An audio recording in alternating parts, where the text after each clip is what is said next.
She was cold, hungry, and had nowhere to go until a rancher offered her shelter. But was it truly safety? Or just another wrong turn? Thank you so much for watching and for all your comments. Let me know at the end if you liked the story, and where you're watching from and why you're following this. The harsh winter wind swept across the Nebraska plains, cutting through Sarah Mitchell's threadbare coat like a knife. At 32, she found herself walking along a desolate road, her possessions reduced to what she could carry in a single bag. The setting sun cast long shadows across the landscape, and the temperature was dropping rapidly. 3 weeks ago, she had been living comfortably in her brother's home in Chicago after losing her teaching position. Now she was homeless, betrayed by the very family who had promised to protect her. Her brother James and his wife had made it clear she was no longer welcome when James lost his banking job. Their final words still echoed in her mind. "We can't afford another mouth to feed," James had said, avoiding her eyes. "You'll have to find your own way now." Sarah's steps faltered as exhaustion took hold. She had been traveling for days, heading west on a vague notion that opportunities awaited. The small amount of money she had saved was nearly gone, spent on occasional rides in farmers' wagons and meager meals. "Just keep moving," she whispered to herself, her breath visible in the cold air. "Something will turn up." As darkness descended, Sarah spotted a dim light in the distance. Hope stirred within her chest as she quickened her pace. The light belonged to a modest roadside diner, its windows glowing invitingly against the gathering. Night. The bell above the door jingled as Sarah entered. The warmth inside was a blessed relief from the biting cold. Only a few patrons occupied the tables, and a middle-aged woman stood behind the counter, wiping it down with a cloth. "Evening," the woman said, looking up. Her eyes narrowed slightly as she took in Sarah's disheveled appearance. "Can I help you?" Sarah approached the counter, trying to appear more composed than she felt. "I was wondering if you might be hiring. I'm a hard worker, and I can cook, clean, serve, whatever you need." The woman's expression softened with pity. "I'm sorry, dear. We're barely making ends meet as it is. I couldn't take on anyone else right now." Sarah's shoulders slumped. "I understand. Could I at least have a cup of coffee? I have a little money, of course." The woman poured the steaming liquid into a mug and slid it across the counter. "On the house. You look like you could use it." "Thank you," Sarah said, wrapping her cold fingers around the warm mug. "That's very kind." As Sarah sipped her coffee, the diner's door opened again, bringing with it a gust of cold air and a tall, broad-shouldered man. He stamped his boots on the mat and removed his hat, revealing dark hair flecked with gray at the temples. "Evening, Martha," he called to the woman behind the counter. "The usual, please." "Coming right up, Daniel," Martha replied, already reaching for a plate. The man Daniel took a seat at the counter a few stools away from Sarah. He glanced at her briefly, then did a double take, his brow furrowing with concern. "Passing through?" he asked after a moment. Sarah nodded, not wanting to elaborate on her circumstances to a stranger. "Headed anywhere in particular?" "West," she replied simply. Daniel nodded thoughtfully as Martha placed a plate of food in front of him. "Not the best time of year to be traveling these parts, especially on foot." "I don't have much choice," Sarah admitted quietly. They fell into silence as Daniel ate his meal and Sarah nursed her coffee, making it last as long as possible before she would have to face the cold night again. When Daniel finished eating, he paid his bill and then hesitated, turning to Sarah. "I own a ranch about 5 miles west of here. I could use some help with the household. My wife passed 2 years ago, and I've got 2 young daughters who could benefit from a woman's influence. It's not much, but there's a room above the barn that's warm and dry. If you're interested, that is." Sarah stared at him, caught between suspicion and desperate hope. "You don't know anything about me," Daniel shrugged. "I know you're in trouble and too proud to ask for charity." I'm offering honest work for fair compensation. Nothing more, nothing less. Martha interjected from behind the counter. Daniel Harrington's a good man, dear. One of the best in these parts. If he's offering you help, you'd be wise to take it. Sarah looked between them, weighing her options. Stay out in the cold with nowhere to go, or take a chance on the kindness of a stranger. In the end, survival won out over caution. Thank you, Mr. Harrington. I accept your offer. Call me Daniel, he said with a nod. Got your things with you? Sarah gestured to her small bag. This is everything. Something flickered in Daniel's eyes, perhaps understanding, perhaps compassion, but he simply nodded. My wagon's outside. Let's get you home before this weather worsens. As they stepped out into the cold night, Sarah couldn't help but wonder if she was making a terrible mistake or if fate had finally shown her a bit of mercy. Either way, she was too tired and cold to resist the promise of shelter for the night. The wagon ride was mostly silent, save for the occasional comment from Daniel about his ranch or his daughters, Emma and Lucy, aged 10 and 8. Sarah listened, trying to imagine what kind of life awaited her at the Harrington Ranch, and whether she could ever truly call any place home again after being abandoned by her own flesh and blood. The Harrington Ranch came into view as they crested a small hill, a modest 2-story farmhouse with a large barn nearby, surrounded by fenced pastures that stretched into the darkness. A single lamp burned in a downstairs window, casting a welcoming glow. It's not much, Daniel said as he brought the wagon to a stop, but it's home. As they approached the house, the front door swung open, and 2 small figures appeared in the doorway. Pa, you're late, called the older girl, her hair braided in 2 long plaits. Who's that with you? Asked the younger one, peering curiously at Sarah. Daniel ushered Sarah up the porch steps. Girls, this is Miss Mitchell. She's going to be helping you us around the house for a while. Miss Mitchell, these are my daughters, Emma and Lucy. Please, call me Sarah, she said, smiling tentatively at the children. The girls regarded her with unconcealed curiosity. Emma, the older one, had her father's dark hair and serious expression. Lucy was fair-haired and more openly inquisitive, tilting her head as she studied their visitor. Are you going to be our new mother? Lucy asked bluntly. Lucy, Daniel admonished, his face reddening. Miss Mitchell is here as our housekeeper. Now, why don't you girls show her to the spare room above the barn while I tend to the horses? Emma nodded dutifully and motioned for Sarah to follow her. This way, Miss Mitchell. The barn was larger than it had appeared from a distance, with stalls for several horses and a storage area for hay and feed. A narrow staircase led to a small room above, which had been fitted with a bed, a washstand, and a chest of drawers. A small stove in the corner provided heat. Pa fixed this up after May died, Emma explained as she lit the lamp on the bedside table. Sometimes ranch hands stay here during busy seasons. Sarah set her bag down on the bed, suddenly overwhelmed by the events of the day. It's very nice, thank you. Lucy tugged at her sleeve. Are you hungry? We have stew left over from supper.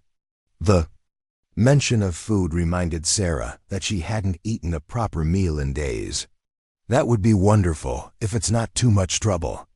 Back in the main house, Sarah sat at the kitchen table while the girls warmed up a bowl of beef stew.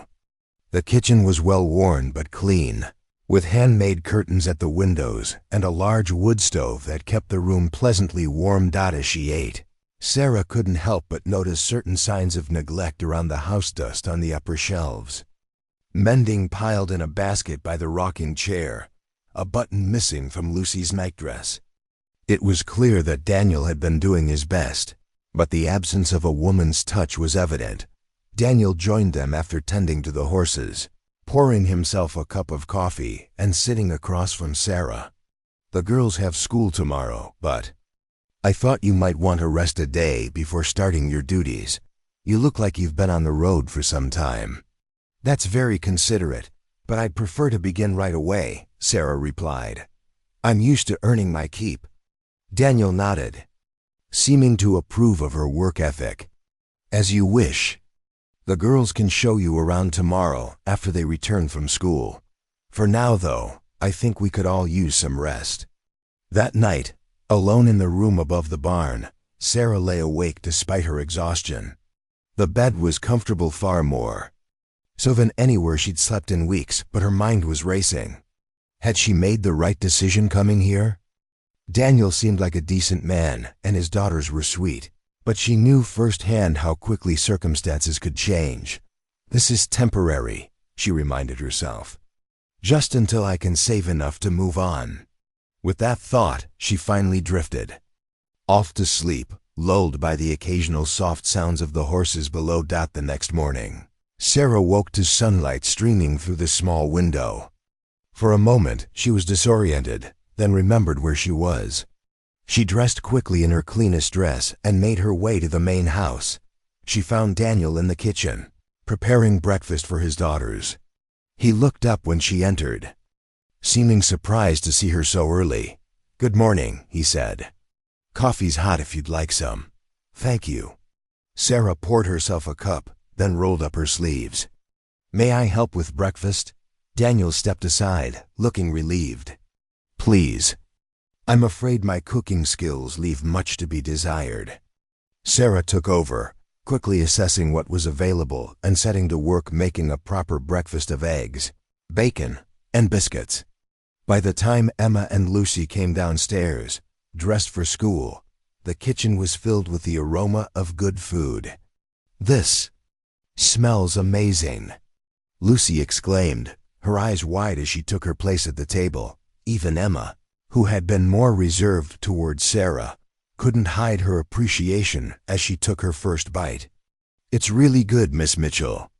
"I'm glad you like it," Sarah replied, pleased by their reactions. After the girls had eaten and left for school, with Daniel driving them in the wagon, Sarah set about exploring the house. She found it to be in greater disarray than she had initially thought. The floors needed sweeping, the windows washing, and the laundry had piled up considerably. It was clear that Daniel had been struggling to maintain the household while running the ranch. Sarah rolled up her sleeves and got to work. By midday, she had swept all the floors, dusted the furniture, and started on the mountain of laundry. She was hanging sheets on the line behind the house when Daniel returned. He surveyed her work with obvious surprise. "You've been busy." "There was plenty to do," Sarah replied, careful not to sound critical. "I suppose there was." Daniel looked slightly embarrassed. "I've been meaning to get to all that, but between the ranch and the girls. You don't have to explain," Sarah assured him. "That's why I'm here, after all." Daniel nodded gratefully. "I need to check the north pasture. The girls will be home in a few hours. Will you be all right on your own?" "Of course." Sarah returned to her laundry as Daniel mounted his horse and rode off toward the distant fence line. Alone again, Sarah found herself reflecting on her situation. The physical labor was a welcome distraction from her troubles, and there was something satisfying about bringing order to the chaos of the Harrington household. For the first time in weeks, she felt purposeful, needed, when the girls returned. From school, they found Sarah in the kitchen, preparing supper. Lucy immediately ran to the stove, inhaling deeply.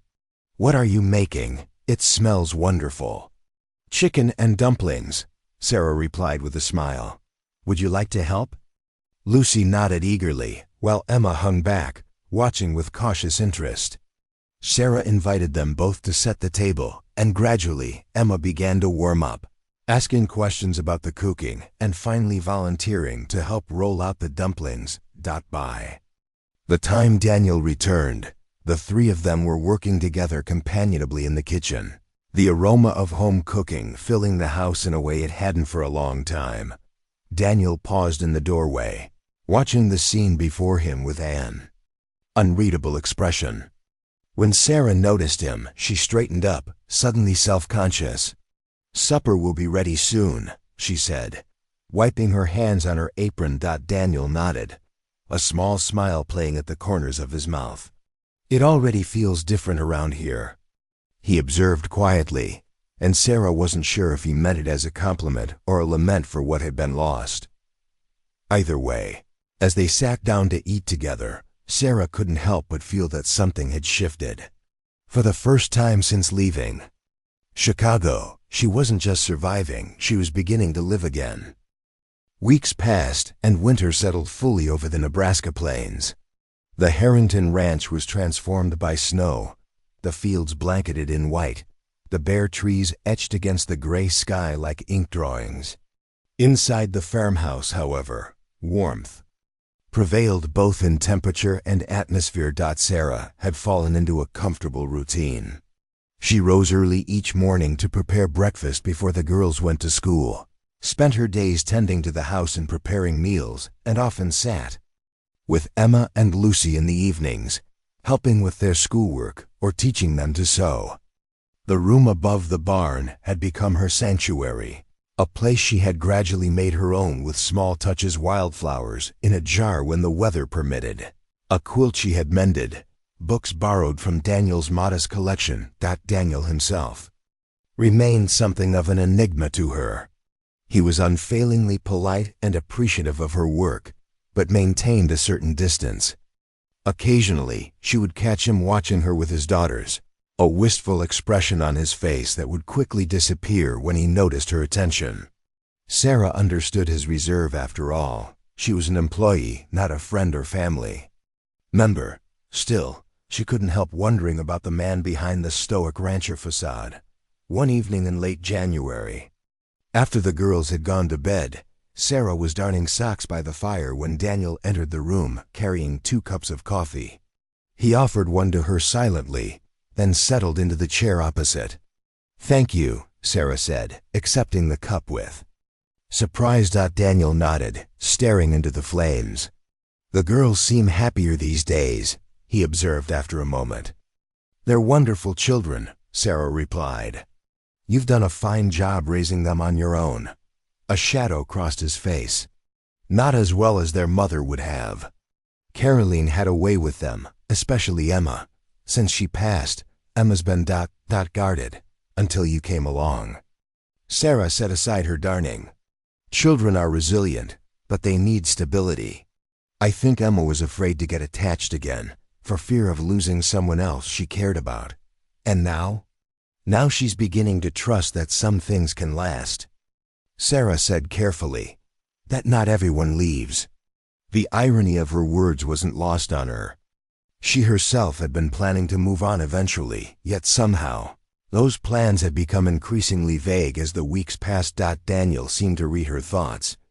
"And what about you, Sarah? Do you plan to stay when spring comes?" The question caught her off guard. I haven't thought that far ahead." "Haven't you?" His eyes met hers directly now. "You've made quite an impression here. The girls would be devastated if you left. And you?" The words slipped out before she could stop them. Daniel's expression softened. "I've grown accustomed to having you around as well." It wasn't exactly a declaration of affection, but something in his tone made Sarah's heart beat a little faster. Before she could respond, however, a cry from upstairs broke the moment. "Pa, Pa!" Lucy's voice called out in distress. Daniel was on his feet immediately, with Sarah close behind. They found Lucy sitting up in bed, her face flushed and eyes bright with fever. "My throat hurts," she whimpered as Daniel laid a hand on her forehead. "She's burning up," he said to Sarah, his voice tight with concern. "I'll fetch some cool water and a cloth," Sarah responded, already moving toward the door. "And willow bark tea for the fever." The next few hours were a blur of activity as they worked together to bring Lucy's fever down. Sarah prepared the tea and bathed the child's face and arms with cool water, while Daniel sat on the edge of the bed, holding his daughter's hand and speaking to her in soothing tones. By dawn, Lucy's fever had broken, and she had fallen into a peaceful sleep. Sarah and Daniel retreated to the kitchen, exhausted but relieved. "You knew exactly what to do," Daniel said as he collapsed into a chair. Sarah shrugged. My mother was skilled with home remedies. I learned from her. Well, I'm grateful for that knowledge. And for your presence here tonight. His voice was rough with fatigue and emotion. I don't know what I would have done if... Don't think about that, Sarah interrupted gently. She's going to be fine. Daniel nodded, running a hand over his face. You should get some rest. I can manage the morning chores. As should you, Sarah countered. The chores can wait an hour or two. To her surprise, Daniel didn't argue. Instead, he reached across the table and briefly covered her hand with his own. Thank you, Sarah, for everything. The simple gesture and the sincerity in his voice touched something deep within her. For so long, she had been the one in need, the recipient of charity. To be needed, to be valued for what she could contribute, it filled an emptiness she hadn't fully acknowledged. Until that moment, Lucy recovered quickly, and life at the ranch resumed its routine. Yet something had shifted between Sarah and Daniel. The reserve he had maintained began to thaw, and they found themselves sharing more conversations in the evenings after the girls were asleep. He told her about his late wife, Carolyn, and how they had built the ranch together from nearly nothing. Sarah, in turn, shared stories of her life before her teaching career, her passion for literature, and eventually, the circumstances that had led to her wandering the plains alone. Your brother turned you out? Daniel asked incredulously when she finally revealed the full story. His own sister? Sarah nodded, the pain of the betrayal still fresh despite the months that had passed. Times were hard, and his wife never particularly cared for me. When he lost his position at the bank, I became an expendable burden. Daniel's expression darkened. Family should stand by each other, no matter what. Not all families are like yours, Sarah said softly. You would do anything for your daughters. And they for each other, I hope, Daniel replied. That's what I've tried to teach them, at least. As February turned to March, and the first hints of spring began to appear on the plains, Sarah found herself increasingly torn. She had saved nearly every penny of her wages, enough to move on to a larger town where she might secure a teaching position again. Yet the thought of leaving the ranch, leaving Emma and Lucy, leaving Daniel filled her with a sense of loss she hadn't anticipated. One afternoon, as Sarah was hanging laundry in the strengthening sunshine, she noticed a rider approaching the ranch. As the figure drew nearer, she realized it was Martha from the diner where she had met Daniel. Afternoon, Sarah, Martha called as she dismounted. My, don't you look a sight better than when I last saw you. Sarah smiled, wiping her hands on her apron. Martha, what a pleasant surprise. What brings you all the way out here? Passing messages mostly, Martha replied. But I also wanted to see how you were faring with the Harringtons. Seems like you've found your place. Had she? Sarah looked around at the ranch, at the house she had made comfortable, the garden. She had begun planning for spring planting, the clothes on the line that belonged to people she had come to care for deeply. I suppose I have, she admitted, surprising herself with the certainty in her voice. Martha nodded approvingly. Daniel's a changed man since you arrived, the whole town's noticed. He comes in for supplies with the girls, and they're all smiles now. Haven't seen that since before Carolyn passed. Sarah felt a blush creeping up her cheeks. We've established a good working arrangement, that's all. Martha gave her a knowing look. If you say so, dear. Though I reckon there might be more to it than that, at least on his side. Before Sarah could respond to this unsettling observation, they were interrupted by the sound of hoofbeats. Daniel was returning from checking fence lines, his expression brightening visibly when he spotted Sarah in the yard. As Martha exchanged greetings with Daniel and delivered her messages, Sarah found herself watching him with new eyes, wondering if there might indeed be truth to Martha's words. And if so, what did it mean for her future? A future she had always assumed would eventually lead her away from the Harrington ranch. April arrived with its characteristic unpredictability, one day warm and sunny, the next bringing cold rain or even snow flurries. Sarah's garden was beginning to show signs of life, with tiny green shoots pushing through the soil she had carefully prepared. Inside the Harrington home, another kind of growth was taking place, subtle but undeniable. Emma, who had once been so reserved, now sought out Sarah's company freely, asking for help with her reading or simply sitting beside her as she worked. Lucy had become even more attached, following Sarah around the house and declaring to anyone who would listen that Miss Sarah makes the best apple pie in all of Nebraska. Even Daniel had begun to include Sarah in discussions about the ranch's future, what crops to plant, whether to expand the cattle herd, how to repair the leaking roof over the kitchen. One evening, as they sat on the porch watching the sunset, Daniel turned to Sarah with an unusually serious expression. "I received a letter today," he said, "from the school board in town. They're looking for a teacher for next year. The current one is moving east to be closer to her aging parents." Sarah's heart skipped a beat. "A teaching position?" Daniel nodded, not quite meeting her eyes. "I thought you might be interested. It's what you trained for, after all." Yes, it is," Sarah stammered, caught off guard by the conflicting emotions the news stirred within her. On one hand, the opportunity to return to teaching to the profession she loved and had trained for was undeniably appealing. On the other hand, taking the position would mean leaving the ranch, leaving the daily rhythm of life she had come to cherish. "You wouldn't have to leave entirely," Daniel continued, seeming to read her thoughts. "Town's only 5 miles away.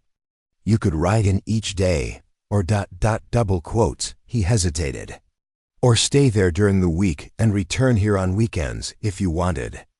If she wanted. The phrase hung in the air between them, laden with unspoken meaning. "That's very thoughtful of you," Sarah said carefully. "I'll need some time to consider it."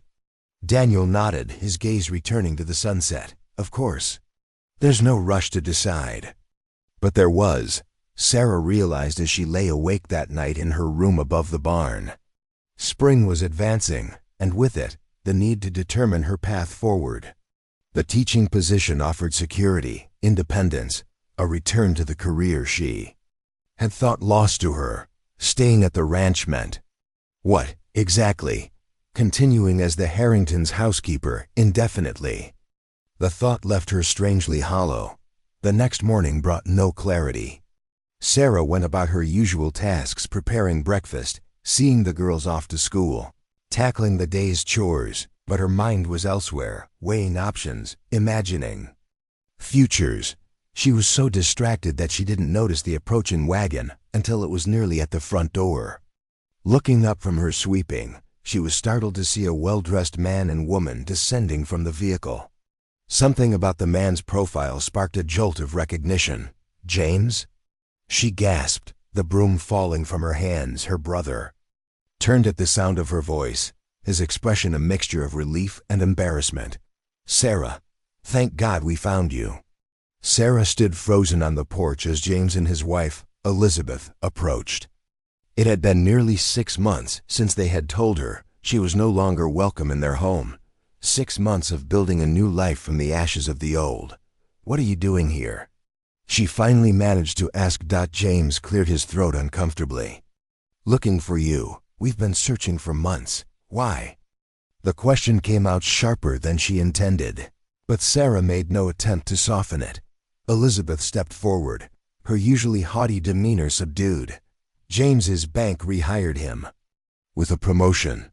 We're in a much better position now. And you thought what? That you'd come collect me like a misplaced parcel?" Sarah felt anger rising within her, hot and unexpected. James had the grace to look ashamed. "We were wrong, Sarah. What I did was unforgivable. I've regretted it every day since. Yet it took you months to come looking." "We didn't know where you'd gone," Elizabeth interjected. "We've been inquiring at every town between Chicago and here." Sarah regarded them both coolly. "And now that you've found me?" "We want you to come home," James said, extending his hand toward her. "Where you belong, with family." The word family struck Sarah like a physical blow. Once, she would have given anything to hear those words from her brother. Now they rang hollow. Before she could respond, the sound of hoofbeats announced Daniel's return from the fields. He dismounted quickly, his eyes taking in the scene on his porch with obvious concern. "Sarah," he approached cautiously, "is everything all right?" "This is my brother, James," Sarah explained, her voice steadier than she felt, "and his wife, Elizabeth. They've come to take me back to Chicago." Something flickered across Daniel's face, dismay, perhaps, or resignation. "I see." An uncomfortable silence fell over the group until James cleared his throat. "We should be going if we want to reach town before dark. You can collect your things, Sarah, and we'll be on our way." Sarah looked between her brother and Daniel, feeling as though she stood at a crossroads. In one direction lay the security of her old life, restored. In the other, "I need to speak with Daniel," she said suddenly. "Alone." James frowned but nodded, and he and Elizabeth retreated to their wagon.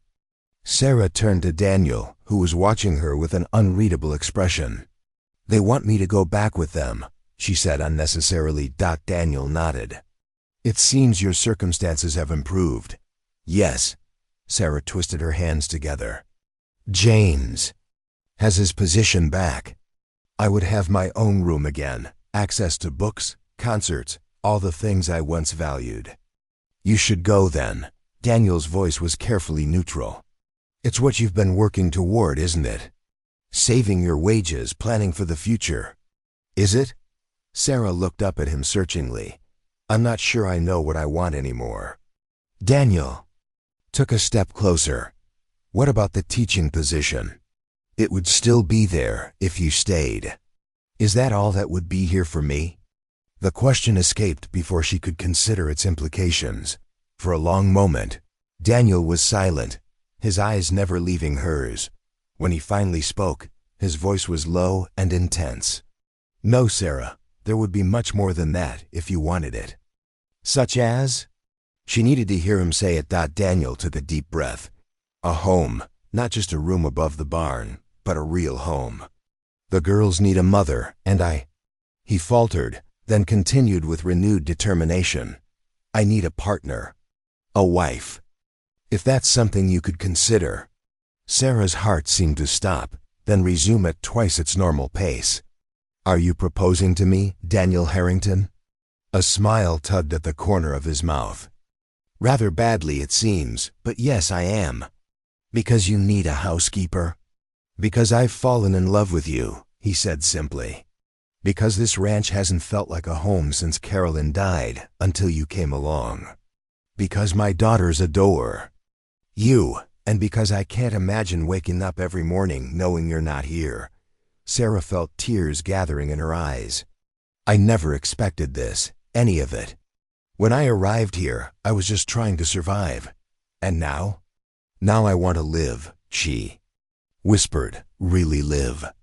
She turned to look at her brother and his wife, waiting impatiently by their wagon. They represented her past, a past where she had been valued for her usefulness, discarded when she became a burden, and reclaimed when it became convenient. Looking back at Daniel, she saw something different, a future built on mutual respect and growing affection, a place where she was wanted for herself, not just for what she could provide. "Tell them I'm staying," she said, her voice growing stronger with each word. "Tell them I found my family here." The joy that spread across Daniel's face was answer enough, but he took her hand and squeezed it gently. "Are you certain? Chicago has much to offer that Nebraska doesn't." Sarah shook her head. "Nothing I need. Everything important is right here." Together, they walked to where James and Elizabeth waited. Sarah felt a strange calm as she informed her brother of her decision not to return to Chicago, not to reclaim her old life, but to build a new one with Daniel and his daughters. James protested. Of course, his arguments ranging from practical concerns to emotional appeals.